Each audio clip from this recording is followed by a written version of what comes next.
with From They Might Be Giants, John Flansburgh and John Linnell. Correct. How are you guys? Good. Excellent. This is a first for our show. I don't think we've had a glockenspiel on the show, or an accordion, All right. for that matter. How about a bass clarinet? You got a bass clarinet in the band? Probably. Every night. Because you get double scale for the bass clarinet. Andy plays one at the end of every show. All right. You haven't been paying attention. No, I just, you know, leave the TV on for, you know, incidental stuff. Hey, you know, I just drank out of William Shatner's cup, and I'm feeling really weird now. Well, you know, he had to record those songs, and he needed... Yeah, I get the feeling we're going to have to reinterpret our material. And you're going to be inspired by William Shatner.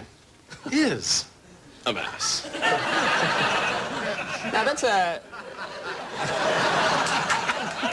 I have to ask you about... that's a very good impression. I have to ask you about that song you just sang. Where does that come from? That song was packed with scientific information, more so than most songs that we hear on this show. Well, the thing that's interesting about that song is, I don't know if you've ever like been to a summer house or something. There are always two books, like a bird watching book and a book about the stars. Right. And you open up, you know, page 1 of the Golden Book of Stars, and it says, "The sun is a mass of incandescent gas, a gigantic nuclear furnace." And they leave out the yo-ho part, but pretty much, you know, I was surprised that, you know, it wasn't somehow credited to the Golden Book when we got the publishing rights. It's on an educational record from the 50s called Space Songs. That was a song. You guys didn't write that song. It's a cover. That's right. It's People's favorite songs of ours are the ones that we didn't actually write. Well, this is a guy who wrote and performed educational songs in the 50s, and he was a huge star. Well, Tom Glazer performed it, and he did a lot of folkways records, which were like big... He was a huge star. Yeah, he was a huge star. He did On Top of Spaghetti. I'm sure you know that song. Big. We're talking moving units. It's a classic. Yeah. And he also did all these like American folk song records that were lingering around our New England homes. You know, folk was big in Cambridge in the 60s. You know. Now you guys are from you're from the Boston area. Yeah. Now you're. All right. Now, are you from Massachusetts? Yeah, I'm from Brookline. Oh, really? I lived in Brookline for a while. Brookline in the house. Yeah. So that's why we're getting so many laughs tonight. Yeah. So when you were a kid, did you say pissa? I tried to. We weren't really allowed in my house to say pissa a lot. I'd say pissa and then kuj. Right. And then my mother would hit me with something. Because I thought there was a kid in my school who actually invented the word pissa, but I've heard since then that it's actually just a New England cultural thing. If he had the copyright, it'd be cleaned It's up. like three-peat, you know. Now, how did you guys meet? We went to high school together. Lincoln Sudbury Regional High. Yeah. Warriors, #1. That's our high school. And how when you first met, did you immediately know, okay, we're going to go on and make music together? No, we weren't doing music originally. We worked on the much disliked high school newspaper, and then We had the only school paper that didn't have a sports section, which for a high school you sort of wonder what else is going on. Right. So, but John was the editor, so. And it was hated. It was hated by everyone.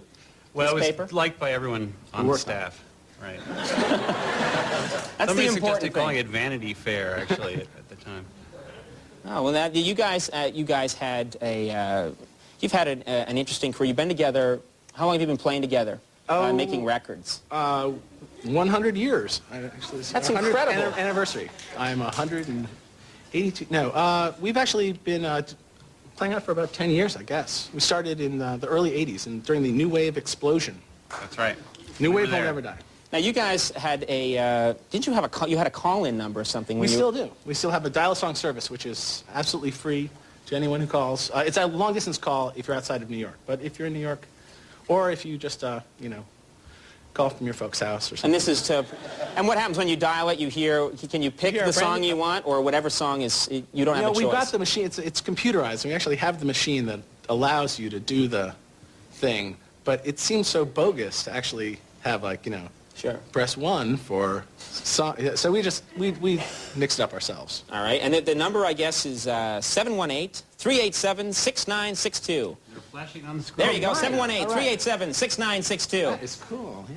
See? So we want to remind everybody. The wonders of TV. To, you know, write this down now and call back a week from now, because you'll never get through now. But Write it down. It's going to be a madhouse. Yeah. Well, listen, thanks very much. I enjoyed the song very much, and we'll be right back with Susie Amos.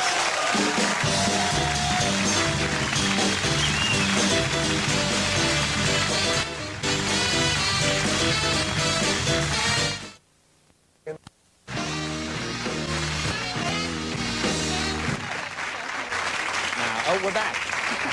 We're in the middle of a great conversation. All right, listen, we're out of time. Thank you very much for coming. I want to thank my guest, Susie Amos, first of all. And you wanted to mention that you're currently working on the film Blown Away. Is that right? Yes. Just working on it in Boston. Working on it in Boston and L.A. with Tommy Lee Jones and Jeff Bridges. Great. I also want to thank They Might Be Giants for being here. Of course, I want to thank William Shatner, who had to run. And, of course, Andy Richter, the Max Weinberg 7. We'll see you.